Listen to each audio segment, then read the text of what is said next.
कहानी की शुरुआत में हम बर्फ से ढके इलाके में एक पुलिस वैन को देखते हैं जिसमें कुछ खूंखार कैदियों को जेल ले जाया जा रहा होता है। बीच रास्ते में वैन गैस स्टेशन पर फ्यूल डलवाने के लिए रुकती है। तब कुछ कैदी कहते हैं कि हमें वॉशरूम जाना है। यह सुनकर गार्ड्स पहले तो उन्हें इजाजत नहीं देते, लेकिन फिर गार्ड्स सोचते हैं कि इस बर्फीले इलाके में ये लोग कहां तक भाग पाएंगे और अगर भाग भी गए तो जमा देने वाली सर्दी में ये लोग मारे जाएंगे। इसलिए गार्ड्स इन कैदियों को बाथरूम की तरफ ले जाते हैं। कुछ देर बाद सभी कैदी बाथरूम से होकर वापस वैन में बैठ जाते हैं, लेकिन तभी ऑफिसर देखता है कि एक कैदी जिसका नाम क्रेवन है वो वापस वैन में नहीं आया। और जब वो गार्ड वॉशरूम की तरफ जाता है तो वो देखता है कि क्रेवन नाम का वो कैदी वहीं पर खड़ा हुआ है। इसके बाद वो गार्ड क्रेवन को पकड़कर बाकी कैदियों के साथ जेल में लाता है और क्रेवन को सेल में बंद कर देते हैं। लेकिन यहाँ क्रेवन का रूम पार्टनर कहता है कि मुझे इस सेल में किसी और का आना पसंद नहीं। तब क्रेवन कहता है कि तुम टेंशन मत लो, वैसे भी मैं यहाँ कुछ दिन ही रहूंगा। अब जेल में क्रेवन की पहली रात तो गुजर जाती है और अगली सुबह क्रेवन जब एक्सरसाइज कर रहा होता है तो यहाँ के जो पुराने कैदी होते हैं वो क्रेवन को हल्के में लेकर उस पर हमला कर देते हैं। पर यहाँ क्रेवन उन दो कैदियों को अपना असली चेहरा दिखाता है और उन्हें पीट पीट कर उनका बुरा हाल कर देता है। अब जेल में दो कैदियों को मारने की वजह से गार्ड्स क्रेवन को पकड़कर उसे जेल के वार्डन के पास ले जाते हैं जिसका नाम साइमन है। साइमन क्रेवन से कहता है कि मैंने सुना है कि तुमने यहाँ दो कैदियों को मारा है। चलो ठीक है, आज तुमने ये सब कर दिया, लेकिन दोबारा इस तरह की गलती नहीं करना और अगर यहाँ रहना है तो तुम्हें डिसिप्लिन से रहना होगा, नहीं तो मुझे तुम्हें सुधारने का तरीका आता है। क्रेवन चुपचाप खड़ा होकर उसकी बातें सुन रहा होता है और तभी उसकी नजर जमीन पर पड़े एक शेर पर जाती है जिसे मारकर उसका कालीन बना दिया गया था। ये देखकर क्रेवन को काफी बुरा लगता है। तब वार्डन पूछता है कि तुम इससे पहले क्या करते थे और यहाँ कैसे आए, जिस पर क्रेवन जवाब देता है कि मैं एक हंटर हूँ और तुम जैसे लोगों का शिकार करता हूँ। ये कहते ही क्रेवन वार्डन पर हमला कर देता है और उसके गले पर चाकू से कई बार वार करके उसे मार डालता है। इसके बाद क्रेवन यहाँ से भागने लगता है और वह एक जानवर की तरह खोदते हुए दीवार से चिपक कर ऊपर छत पर चढ़ जाता है। यहाँ हमें पता चलता है कि क्रेवन कोई आम इंसान नहीं है, बल्कि उसके पास सुपर नेचुरल पावर्स हैं। इस दौरान गार्ड्स उस पर गोलियां भी चलाते हैं, लेकिन क्रेवन बड़ी आसानी से गोलियों से खुद को बचाकर जेल से बाहर निकल आता है। जेल के बाहर पहले से उसका एक साथी प्लेन लेकर उसका इंतजार कर रहा होता है और प्लेन में आते ही क्रेवन माइक लगाकर किसी से कहता है कि मैंने साइमन को मार डाला। और यहाँ हमें पता चलता है कि क्रेवन कोई कैदी नहीं था, बल्कि वह जानबूझकर एक कैदी के बदले जेल में आया था ताकि जेल का वार्डन जिसका नाम साइमन है उसे मार सके, और उसने अपना काम पूरा कर दिया। अब कहानी यहाँ से जाती है फ्लैशबैक में, यानी कि 16 साल पीछे, जहाँ पर क्रेवन अपने छोटे भाई डिमिट्री के साथ होता है। कुछ देर बाद इन दोनों को स्कूल से लेने के लिए इनके डैड निकोलाई आते हैं। निकोलाई एक बहुत ही अमीर और पावरफुल इंसान है जो इलीगल तरीके से जानवरों को मारकर उनके खाल बेचता है। रास्ते में निकोलाई अपने बेटों से कहता है कि आज तुम्हारी मॉम की डेथ हुई है। उनकी दिमागी हालत ठीक नहीं थी और उन्होंने खुद अपनी जिंदगी का खात्मा कर दिया। ये सुनकर दोनों भाइयों को काफी दुख होता है, पर क्रेवन अपनी माँ की मौत का जिम्मेदार अपने पिता को मानता है, क्योंकि बिजनेस के चलते उन्होंने कभी अपने परिवार को टाइम नहीं दिया। इसलिए आज इनकी माँ इनके बीच जिंदा नहीं है। यहाँ इन दो भाइयों को लग रहा था कि अब वो अपनी माँ के फ्यूनरल में जाएंगे, लेकिन बेरहम निकोलाई अपने बेटों को उनकी माँ के फ्यूनरल पर ले जाने के बजाय जंगल में शिकार के लिए ले जाता है और वहां ये लोग एक बहुत ही खूंखार शेर जिसका नाम जार शेर है उसे ढूंढने लगते हैं। दूसरी तरफ हमें एक लड़की को दिखाया जाता है जिसका नाम कलिप्सो है। वह अपनी ग्रैंड मदर के साथ होती है। कलिप्सो की ग्रैंड माँ जंगल के आदिवासी लोगों की फैमिली से बिलोंग करती थी और यहाँ वह कलिप्सो को कुछ कार्ड्स और एक छोटी सी बोतल में एक सीरम देती है। कलिप्सो की ग्रैंड माँ उससे कहती है कि इस सीरम को कोई आम सीरम मत समझना, ये एक बहुत ही पावरफुल सीरम है जो हमारे परिवार की कई पीढ़ियों से चलता आ रहा है। ये सीरम किसी भी जख्म को भर सकता है, यहाँ तक कि इस सीरम से किसी की जान भी बचाई जा सकती है। वहीं क्रेवन के पिता अभी तक जार शेर को ढूंढने में लगे हुए थे और तभी निकोलाई के पास एक आदमी आता है जिसका नाम अलेक्सी है। अलेक्सी भी एक शिकारी है जो निकोलाई से कहता है कि मैं चाहता हूँ कि हम दोनों पार्टनरशिप कर लें और मिलकर शिकार किया करें। ये सुनकर निकोलाई मुस्कुराता है और कहता है कि शिकार और वो भी तुम्हारे साथ, ऐसा कभी नहीं हो सकता क्योंकि तुम अभी मेरे लेवल के शिकारी नहीं हो। निकोलाई उसकी बेइज्जती करते हुए कहता है कि इस दुनिया में तुम्हारा कोई वजूद नहीं है। तुम जैसे लोग बिना किसी मकसद के इस दुनिया में रह रहे हैं और अगर मैंने तुम जैसे लोगों के साथ हाथ मिला लिया तो तुम्हारी वजह से मेरी इमेज खराब हो जाएगी। ये सब बुरा भला कहकर निकोलाई अलेक्सी को यहाँ से भगा देता है। अलेक्सी अपनी इस बेइज्जती से निकोलाई पर काफी गुस्सा हो जाता है और चुपचाप वहाँ से चला जाता है, लेकिन उसकी आंखों में निकोलाई के लिए उभरती हुई नफरत हमें साफ दिखाई देने लगती है। वहीं क्रेवन और उसका भाई बातें करते करते अपने ग्रुप से काफी दूर जंगल में आ जाते हैं और तभी उनके सामने इस जंगल का राजा जार शेर आ जाता है। क्रेवन अपने भाई को प्रोटेक्ट करते हुए सीधा जार शेर पर बंदूक तान देता है। जार शेर बहुत ही ज्यादा खूंखार दिख रहा था। अब इससे पहले कि क्रेवन उसे शूट कर पाता तभी जार शेर उस पर हमला कर देता है और उसे बुरी तरह से अपने पंजों में जकड़ लेता है। अपने बेटों की चिल्लाने की आवाज सुनकर निकोलाई भी वहां पहुंच जाता है और वो शेर पर गोलियां चलाते हैं, जिससे कुछ गोलियां शेर को लग जाती हैं। अब शेर खुद को बचाते हुए वहां से जाने लगता है और अपने साथ ग्रेवन को भी दूर ले जाता है। वहीं हम कैलिप्सो को देखते हैं जो अपने पेरेंट्स के साथ जंगल का नजारा देखने आई थी और तभी उसे दूर जंगल में क्रेवन और वो जार शेर दिखाई देते हैं। अब कैलिप्सो क्रेवन की जान बचाने के लिए उसके पास आती है। कैलिप्सो को देखकर जार शेर वहां से चला जाता है, लेकिन जाते हुए उस जार शेर के खून का एक बूंद क्रेवन के जख्म में गिर जाता है। क्रेवन को घायल हालत में देखकर कैलिप्सो को कुछ समझ नहीं आ रहा था कि क्या करना चाहिए और तभी उसे अपनी दादी का दिया हुआ सीरम याद आता है जिससे हर जख्म को भरा जा सकता था। कैलिप्सो जल्दी से इस सीरम को निकालकर क्रेवन को पिला देती है, पर क्रेवन को होश नहीं आता। कुछ देर बाद वहाँ एक हेलीकॉप्टर आता है और क्रेवन को हेलीकॉप्टर में लेकर सीधा हॉस्पिटल में एडमिट कर दिया जाता है, जहाँ डॉक्टर्स क्रेवन को बचाने की पूरी कोशिश करते हैं, पर क्रेवन सांस नहीं ले रहा था, जिसके बाद डॉक्टर्स हार मान जाते हैं और क्रेवन को मरा हुआ समझकर चले जाते हैं। पर अगले ही पल क्रेवन की आंखें खुल जाती हैं और उसकी आंखें अजीब सी चमकने लगती हैं। दरअसल उस जार शेर के खून और कैलिप्सो ने जो उसे सीरम पिलाया था यह उसी का कमाल था और अब क्योंकि शेर का खून उसके डीएनए के साथ मिक्स हो चुका था, इसलिए बहुत ही जल्दी उसके जख्म भरने लगते हैं और क्रेवन बहुत ज्यादा ताकतवर हो गया था। यह सब देखकर डॉक्टर्स भी परेशान थे और उन्हें समझ नहीं आ रहा था कि आखिर यह सब कैसे हुआ। जिसके बाद निकोलाई अपने बेटे को घर ले जाता है। घर आकर निकोलाई क्रेवन से कहता है कि तुमने बहुत बहादुरी से उस शेर का मुकाबला किया, तुम बहुत ही बहादुर हो और एक दिन तुम्हें मेरा सारा बिजनेस संभालना है। इसके बाद निकोलाई उसे उस जार शेर का कटा हुआ सिर दिखाता है जिसने उसे घायल किया था। शेर का कटा हुआ सिर देखकर क्रेवन को बिल्कुल भी अच्छा नहीं लगता। यहाँ हम देखते हैं कि क्रेवन में बदलाव आने लगे हैं। जहाँ पहले वो खुद जानवरों का शिकार किया करता था, अब उसे बेजुबान जानवरों को मारना बुरा लगता है। दरअसल ये सब इसलिए हो रहा है क्योंकि अब क्रेवन में एक शेर का डीएनए है और वो खुद को जानवरों का रक्षक समझता है। वो गुस्से से अपने पिता से कहता है कि तुमने उस शेर को क्यों मारा। ये कहकर वो वहां से चला जाता है और जैसे ही रात होती है तो क्रेवन अपना सामान पैक करके घर छोड़कर जंगल में जाने का फैसला करता है और जैसे ही वो घर छोड़कर निकलने ही वाला होता है तभी उसके सामने उसका भाई डिमिट्री आ जाता है। वह कहता है कि मॉम भी मुझे छोड़कर चली गई, डैड मेरी रिस्पेक्ट नहीं करते, सिर्फ एक तुम ही हो जिसके साथ मैं अपने दुख दर्द बांटता हूँ और अब तुम भी मुझे छोड़कर जा रहे हो। क्रेवन कहता है कि अगर मैं यहाँ पर रहा तो मेरे पिता मुझे भी एक शिकारी बना देंगे, मुझे भी मासूम जानवरों को मारना पड़ेगा जो मैं नहीं करना चाहता, इसलिए मुझे यहाँ से जाना पड़ेगा। ये कहकर वो वहाँ से निकल जाता है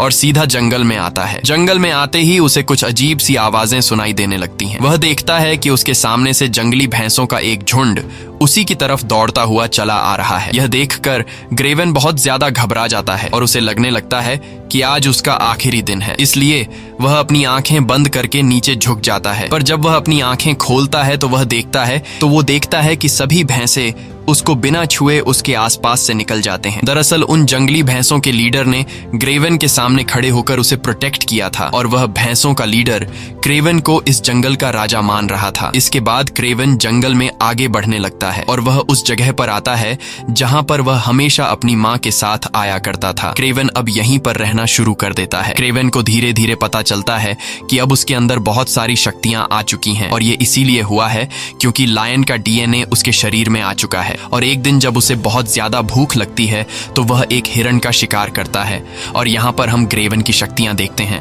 वह एक शेर की तरह दौड़ रहा होता है और एक टाइगर की तरह बहुत ऊंची ऊंची जंप कर रहा होता है जो कोई आम इंसान नहीं कर सकता। एक दिन उसे गोली चलने की आवाज आती है जिसे सुनकर वह जल्दी से पेड़ के ऊपर चढ़ जाता है, जहां उसे कई किलोमीटर दूर दो शिकारी दिखाई देते हैं जो जंगली भैंसों को मार रहे थे। यह देखकर क्रेवन काफी गुस्सा हो जाता है और वह बहुत तेज रफ्तार से दौड़कर वहां पहुंचता है, लेकिन अब काफी देर हो चुकी थी क्योंकि उन दो शिकारियों ने कई सारी भैंसों को मार डाला था। क्रेवन उन दो शिकारियों से कहता है कि अब तक तुमने जितने जानवरों को मारा है उसके लिए मैं तुम्हें माफ कर दूंगा, पर आज के बाद अगर तुमने यहाँ पर किसी भी जानवर को मारा तो मैं तुम्हें नहीं छोड़ूंगा। यह सुनकर वे शिकारी हंस पड़ते हैं और क्रेवन का मजाक उड़ाते हुए उस पर बंदूक तान देते हैं, लेकिन उन्हें पता नहीं था कि वे किससे पंगा ले रहे हैं। क्रेवन बिजली की रफ्तार की तरह उन पर टूट पड़ता है और उन दोनों शिकारियों को मार डालता है और यहीं से कहानी फिर से प्रेजेंट में आती है, जहाँ पर क्रेवन जेल के वार्डन को मारकर उसी जंगल में वापस आ चुका है जहाँ पर वह पहले रहा करता था। अगले दिन उसे पता चलता है कि फिर से जंगल में कुछ शिकारी आए हैं जो जंगली भैंसों के सींग काट कर उन्हें ले जा रहे हैं। लेकिन इससे पहले कि वे शिकारी यहाँ से निकल पाते, तभी उनकी गाड़ी के सामने क्रेवन आकर खड़ा हो जाता है। दरअसल क्रेवन में एक शेर का डीएनए होने की वजह से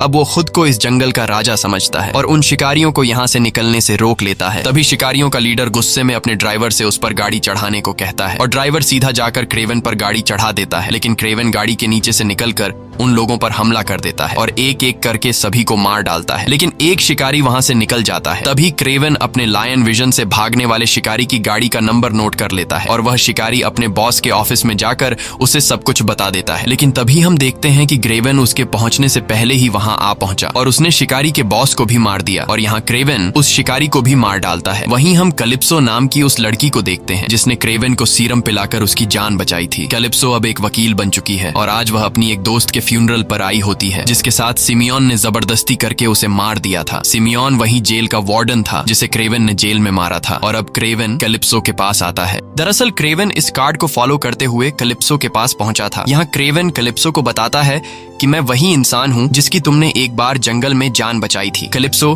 क्रेवन को जिंदा देखकर काफी खुश होती है और क्रेवन कैलिप्सो को बताता है कि मैंने तुम्हारी दोस्त के कातिल से बदला ले लिया है, मैंने जेल में जाकर उसे मार दिया। ये सुनकर कैलिप्सो को उसकी बात पर यकीन नहीं आता और जब वह घर आकर इंटरनेट पर चेक करती है तो उसे पता चलता है कि जेल में साइमन को किसी ने मार दिया, जिसे लोग हंटर के नाम से जानते हैं, जो बुरे लोगों का शिकार करता है। और अब जाकर उसे क्रेवन की बातों पर यकीन आ जाता है। इसलिए अगले दिन वह क्रेवन से मिलती है। क्रेवन उससे कहता है कि तुमने मेरी जान बचाई थी और मुझे समझ नहीं आ रहा था कि तुम्हारी इस मदद का शुक्रिया मैं कैसे अदा करूं। और जब मुझे पता चला कि तुम्हारी एक दोस्त को साइमन नाम के एक आदमी ने मार डाला है जिसे तुम अरेस्ट करना चाहती थी, लेकिन उसका ना कानून कुछ बिगाड़ सका और ना ही तुम कुछ बिगाड़ सकती थी और वो तुम्हारी दोस्त को मारने के बाद भी आजाद घूम रहा था, तब मुझे तुम्हारी मदद के बदले उसे मारना अच्छा लगा। ये सुनकर कैलिप्सो कहती है कि मैं एक वकील हूँ और मैं ऐसा बिल्कुल भी नहीं चाहती थी कि तुम उसे मार डालो, लेकिन तुमने उसे मारकर अच्छा ही किया क्योंकि आगे वह और भी मासूम लड़कियों के साथ गलत करने वाला था। तब क्रेवन उससे कहता है कि तुम एक वकील हो, तुम्हारे पास बहुत से ऐसे वांटेड लोगों की लिस्ट है जिन्हें कानून भी अरेस्ट नहीं कर सकता, इसलिए मैं चाहता हूँ कि तुम मुझे उन लोगों के नाम दो और मैं एक एक करके उन लोगों को मार डालूंगा।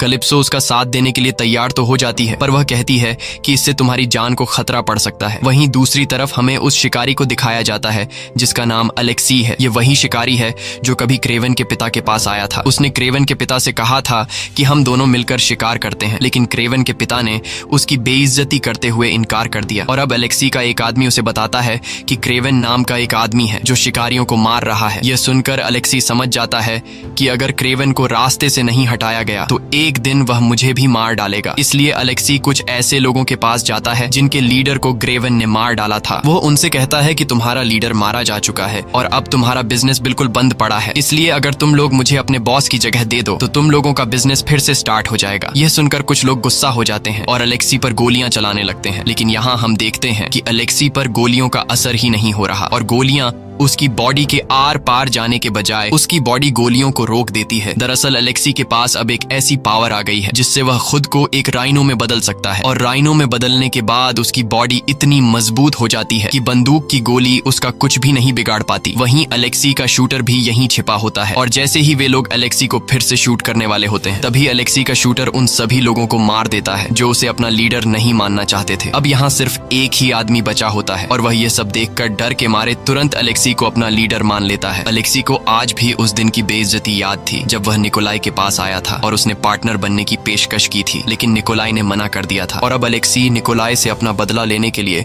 इस आदमी को निकोलाई के पास भेजता है। निकोलाई को लगा कि यह आदमी मुझसे बिजनेस डील करने आया है, लेकिन जल्द ही निकोलाई को पता चल जाता है कि यह आदमी अलेक्सी के साथ मिला हुआ है और यहाँ मुझे मारने के लिए आया है। ये सब पता चलते ही निकोलाई अपने गार्ड से इन लोगों को शूट करने का ऑर्डर दे देता है और इनके बीच काफी देर तक गोलीबारी शुरू हो जाती है। गोलियों की आवाज सुनकर निकोलाई का छोटा बेटा डिमिट्री एक टेबल के नीचे छिप जाता है और निकोलाई वहां पर मौजूद अपने सभी दुश्मनों को मार डालता है। निकोलाई जब अपने बेटे डिमिट्री को देखता है कि वह डर के मारे एक टेबल के नीचे छिपा है, यह देखकर निकोलाई को काफी गुस्सा आता है और वह डिमिट्री को नीचे गिराकर उससे काफी बुरा भला कहता है और कहता है कि तुम जैसा बुजदिल बेटा मेरा ना होता तो अच्छा होता। वहीं हम अलेक्सी को देखते हैं जिसे पता चल गया होता है कि निकोलाई ने उसके आदमी को मार डाला। यह सुनकर अलेक्सी गुस्से से चीख पड़ता जाता है। वहीं एक आदमी अलेक्सी को क्रेवन की वीडियो दिखाता है और कहता है कि यह वही आदमी है जो शिकारियों को मार रहा है। क्रेवन को देखकर अलेक्सी उसे पहचान लेता है और अपना एक आदमी क्रेवन को मारने के काम पर लगा देता है। वहीं हम क्रेवन को देखते हैं जो अपने भाई से मिलने के लिए आता है क्योंकि आज उसका बर्थडे था। इसी बीच उनके फादर निकोलाई भी वहां पहुंच जाते हैं और वह क्रेवन से कहता है कि जंगल में भटकने से अच्छा है कि तुम वापस घर लौट आओ और मैं चाहता हूं कि तुम मेरे बिजनेस को संभालो क्योंकि मेरे मरने के बाद यह सब कुछ तुम्हारा होने वाला है। लेकिन क्रेवन साफ साफ इनकार कर देता है। बातें करते करते उन्हें आधी रात हो जाती है, इसलिए क्रेवन अपने भाई को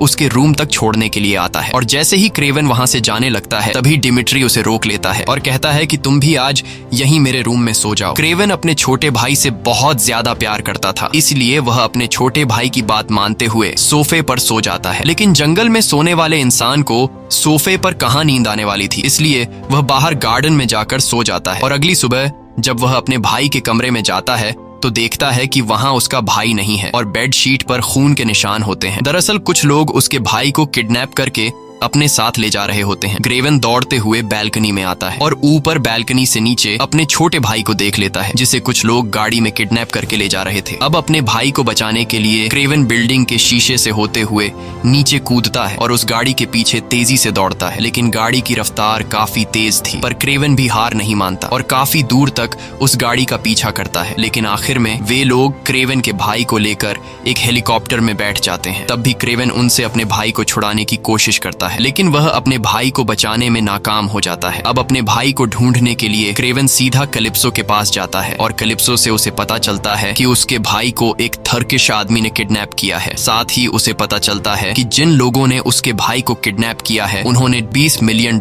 की डिमांड की है। क्रेवन के पास तो इतने पैसे नहीं थे, इसलिए वह सीधा अपने पिता के पास जाता है और उससे कहता है कि मुझे $20 मिलियन चाहिए अपने भाई को छुड़ाने के लिए। लेकिन निकोलाई पैसे देने से इनकार कर देता है क्योंकि उसे लग रहा था कि अगर मैंने पैसे दे दिए तो मैं उनके सामने कमजोर दिखूंगा और मैं आज तक किसी के भी सामने झुका नहीं हूँ, इसलिए वो पैसे देने से इनकार करता है। उन किडनैपर्स ने निकोलाई को डिमिट्री की एक कटी हुई उंगली भी भेजी थी, ये साबित करने के लिए कि तुम्हारा बेटा खतरे में है। लेकिन बेरहम निकोलाई को इससे कुछ फर्क नहीं पड़ रहा था और अब क्रेवन जो अपने भाई से बहुत ज्यादा प्यार करता था वह अपने भाई को ढूंढने लग जाता है और कैलिप्सो की मदद से उसे उन किडनैपर्स का एड्रेस भी मिल जाता है और वहां पहुंचकर क्रेवन एक एक करके सभी गार्ड्स को मार डालता है। आखिर में क्रेवन उस किडनैपर को भी पकड़ लेता है जिसने उसके भाई को किडनैप किया था। क्रेवन पहले तो उसे बुरी तरह से मारता है और फिर उससे पूछता है कि मेरा भाई कहाँ है। तब वह टर्किश आदमी बताता है कि इस वक्त तुम्हारा भाई अलेक्सी के पास है। वहीं अलेक्सी को दिखाया जाता है जिसके पास इस वक्त क्रेवन का भाई होता है। अलेक्सी डिमिट्री पर बंदूक तान कर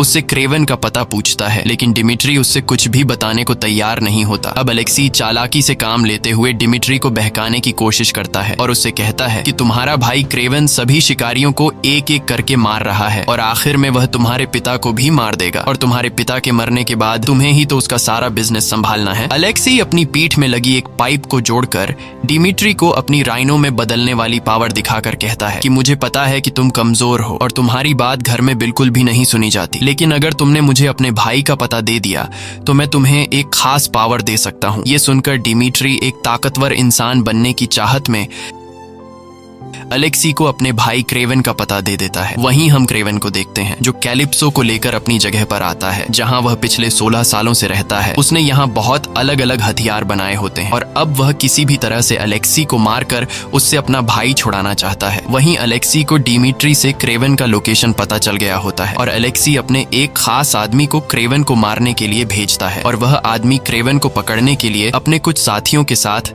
जंगल में जाल बिछा देते हैं। लेकिन जल्द ही क्रेवन को दुश्मनों के बिछाए जाल के बारे में पता चल जाता है और वह एक एक करके वहां मौजूद सभी लोगों को मार डालता है। इस दौरान जंगल के जानवर भी क्रेवन की मदद करते हैं और वहां मौजूद लोगों पर हमला कर देते हैं। वहीं अलेक्सी का वह खास आदमी क्रेवन के सामने आता है जिसके पास हिप्नोटाइज करने की पावर है और वह आदमी क्रेवन को एक जहरीली इंजेक्शन से शूट कर देता है जिससे क्रेवन को अजीब से विजन्स आने लगते हैं और क्रेवन अब पूरी तरह से उस आदमी के वश में हो जाता है। लेकिन इससे पहले कि वह आदमी क्रेवन को मार पाता तब कैलिप्सो क्रेवन की मदद करती है और उस आदमी को सिर में तीर मारकर उसे खत्म कर देती है, जिसके बाद वह क्रेवन को होश में लाती है। वहीं अलेक्सी को दिखाया जाता है जो अपने लोगों के साथ जंगल में आता है। अलेक्सी काफी खुश होता है क्योंकि उसे लग रहा था कि अब तक उसके आदमी ने क्रेवन को मार दिया होगा, लेकिन उसकी ये खुशी जल्द ही मुसीबत में बदलने वाली थी। तभी वह देखता है कि जानवरों का एक बहुत बड़ा झुंड उसकी तरफ आ रहा है। अब इससे पहले कि वे भैंसें उनकी गाड़ियों को टक्कर मारकर उन्हें कुचल देती, तब अलेक्सी जल्दी से अपने कमर में लगे पाइप को खोल लेता है, जिससे वह राइनो में बदलने लगता है। भैंसों की टक्कर से अलेक्सी के बाकी साथी तो मारे जाते हैं, लेकिन अलेक्सी को कुछ नहीं होता क्योंकि अब उसकी बॉडी काफी मजबूत हो चुकी थी। और इसी बीच क्रेवन भी वहां आ जाता है। अब यहाँ इन दोनों के बीच फाइट छिड़ जाती है और काफी देर तक इनके बीच जबरदस्त फाइट होती है। पर अलेक्सी पर क्रेवन के हमलों का कुछ असर ही नहीं पड़ रहा था क्योंकि उसकी बॉडी लोहे से भी ज्यादा सख्त हो चुकी थी और अब वह क्रेवन को पीट पीट कर उसकी हालत खराब कर देता है। लेकिन क्रेवन भी हार नहीं मानता और अलेक्सी से लड़ता रहता है। पर अलेक्सी की ताकत के सामने क्रेवन कमजोर पड़ रहा था, इसलिए अलेक्सी क्रेवन को उठा उठा कर पटकता है। लेकिन यहाँ क्रेवन समझदारी से काम लेते हुए अलेक्सी को रस्सी में फंसाकर उस रस्सी को जंगली भैंसों के बीच फेंक देता है, जिससे अलेक्सी खींचते हुए भैंसों के बीच गिर जाता है और वे भैंसे उसके ऊपर चढ़कर उसे बुरी तरह घायल कर देते हैं। अब अलेक्सी थोड़ा बहुत कमजोर हो चुका था और यहाँ क्रेवन को पता चल जाता है कि अलेक्सी अपने पेट में लगे ट्यूब की वजह से राइनो में बदल रहा है। ये पता चलते ही क्रेवन सीधा जाकर एक लोहे की रॉड से अलेक्सी के ट्यूब वाली जगह पर वार करता है, जिससे अलेक्सी दर्द से चिल्ला पड़ता है और उसके मुंह से खून आने लगता है और फाइनली अलेक्सी की मौत हो जाती है। वहीं क्रेवन का भाई डिमिट्री भी आ जाता है। इसके बाद क्रेवन सीधा अपने डैड निकोलाई के पास जाता है और क्रेवन अपने डैड निकोलाई से कहता है कि मैं जानता हूं कि तुमने मेरी वीडियो अलेक्सी को दी थी। तब निकोलाई कहता है कि मैं पहले से जानता था कि तुम सभी शिकारियों को मार रहे हो और मेरे बिजनेस का सबसे बड़ा दुश्मन अलेक्सी था, लेकिन मैं उसका कुछ भी नहीं बिगाड़ पा रहा था। इसलिए मैंने प्लानिंग करके अलेक्सी को बेवकूफ बनाकर उससे तुम्हारे भाई को किडनैप करवाया और साथ ही उसे तुम्हारी वीडियो देकर ये दिखाया कि तुम सभी शिकारियों को मार रहे हो और तुम उसके लिए खतरा हो। मुझे पता था कि तुम अपने भाई को बचाते हुए उसे मार डालोगे और तुमने ऐसा कर भी दिया। तुमने आज मेरे सबसे बड़े दुश्मन को रास्ते से हटा दिया। ये सब सुनकर क्रेवन को काफी गुस्सा आता है क्योंकि वह अब तक अपने डैड के बनाए हुए प्लान पर खेल रहा था। क्रेवन कहता है, चलो ठीक है, जो कुछ भी हुआ ठीक हुआ, लेकिन अब मैंने जानवरों का शिकार करने वाले सभी शिकारियों को खत्म कर दिया है। अब मेरी लिस्ट में सिर्फ तुम्हारा नाम बचा है। मैं चाहता हूँ कि तुम ये काम छोड़ दो। लेकिन निकोलाई कहता है कि मैं ये काम नहीं छोड़ सकता। मैं बचपन से एक शिकारी हूँ और एक शिकारी ही बनकर रहूंगा और अब तो तुमने मेरे सारे दुश्मनों को भी मार डाला है, इसलिए अब मैं सबसे पावरफुल शिकारी बन गया हूँ। ये सुनकर क्रेवन चुपचाप वहाँ से जाने लगता है। क्रेवन के जाते ही एक जंगली भालू निकोलाई पर हमला करने के लिए आगे बढ़ता है। तब निकोलाई जल्दी से अपनी गन निकाल लेता है, लेकिन जब वह गन की बुलेट्स चेक करता है तो उसमें गोलियां नहीं होती क्योंकि वे गोलियां क्रेवन पहले ही निकाल चुका होता है। यहाँ हमें पता चलता है कि क्रेवन के कहने पर ही उस भालू ने निकोलाई पर हमला किया और उसे मार डाला। इसी के साथ ये कहानी खत्म हो जाती है। अगर आपको ये वीडियो अच्छी लगी हो तो हमारे चैनल को सब्सक्राइब और वीडियो को लाइक जरूर कीजिए।